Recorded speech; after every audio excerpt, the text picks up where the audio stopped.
Assalamualaikum warahmatullahi wabarakatuh. Di sini saya akan membahas tentang analisis laporan keuangan. Apa itu analisis laporan keuangan?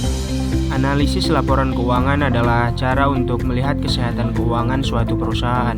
Caranya dengan memahami angka-angka seperti pendapatan, utang, dan keuntungan. Jenis-jenis rasio keuangan. Ada 5 jenis rasio keuangan utama yang sering digunakan. Yang pertama, rasio likuiditas. Bisa nggak perusahaan bayar utang jangka pendeknya? Yang kedua, rasio leverage. Seberapa besar perusahaan bergantung pada utang? Yang ketiga, rasio aktivitas. Efektif nggak perusahaan dalam mengelola asetnya? Yang keempat, rasio profitabilitas. Seberapa besar keuntungannya? Yang terakhir, rasio nilai pasar.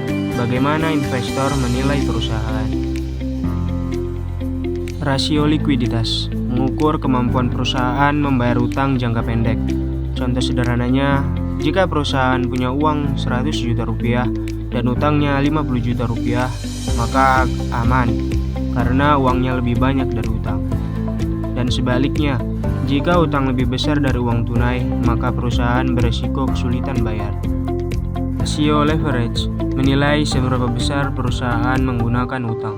Contoh sederhananya, jika sebuah perusahaan meminjam 1 miliar rupiah, tapi modalnya sendiri hanya 500 juta rupiah, artinya dari setengah bisnisnya dibiayai utang. Jika terlalu banyak utang, perusahaan bisa kesulitan membayar bunga dan cicilan. Rasio aktivitas mengukur efisiensi perusahaan dalam mengelola asetnya. Contoh sederhananya, toko A memiliki 100 produk dan berhasil menjual semuanya dalam 1 bulan. Berarti bisnisnya cepat berputar. Sementara toko B butuh 6 bulan untuk menjual produk yang sama. Berarti bisnisnya berjalan lebih lambat. Rasio profitabilitas menilai seberapa besar keuntungan perusahaan. Contoh sederhananya, jika sebuah restoran mendapat 1 juta per hari, tapi biaya operasionalnya 800.000, maka keuntungannya 200.000 per hari. Jika biaya operasional lebih besar dari pendapatan, maka perusahaan mengalami kerugian. Rasio nilai pasar menunjukkan bagaimana investor menilai perusahaan berdasarkan harga sahamnya. Contoh sederhana, jika harga saham perusahaan naik terus, berarti investor percaya bisnisnya berkembang. Dan jika harga saham turun drastis, berarti ada masalah atau pasar kehilangan kepercayaan.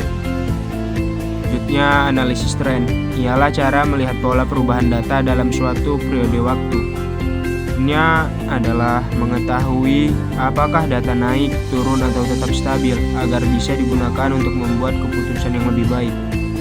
Cara sederhana melakukan analisis tren. Yang pertama, ambil data, misalnya penjualan produk selama 5 tahun. Selanjutnya, bandingkan dari waktu ke waktu, apakah angka naik, turun, atau tetap sama.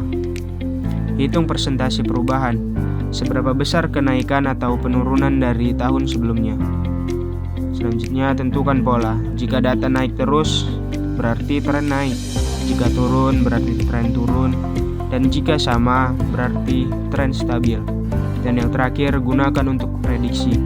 Jika tren naik 10% per tahun, bisa diperkirakan tahun depan juga akan naik. Analisis DuPont. Cara lebih detail untuk menghitung keuntungan perusahaan.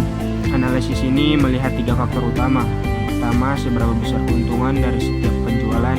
Yang kedua, seberapa efisien perusahaan menggunakan aset. Dan yang terakhir, seberapa besar pengaruh utang terhadap keuntungan. Analisis common size.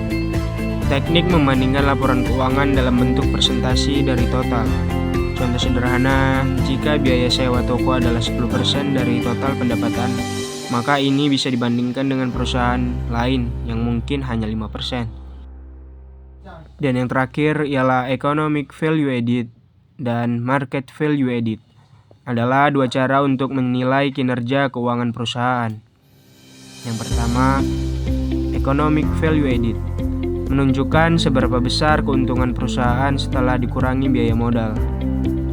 Jika positif, berarti perusahaan menghasilkan nilai tambah. Jika negatif, berarti belum cukup menguntungkan. Selanjutnya, market value added Membandingkan nilai pasar perusahaan dengan modal yang diinvestasikan.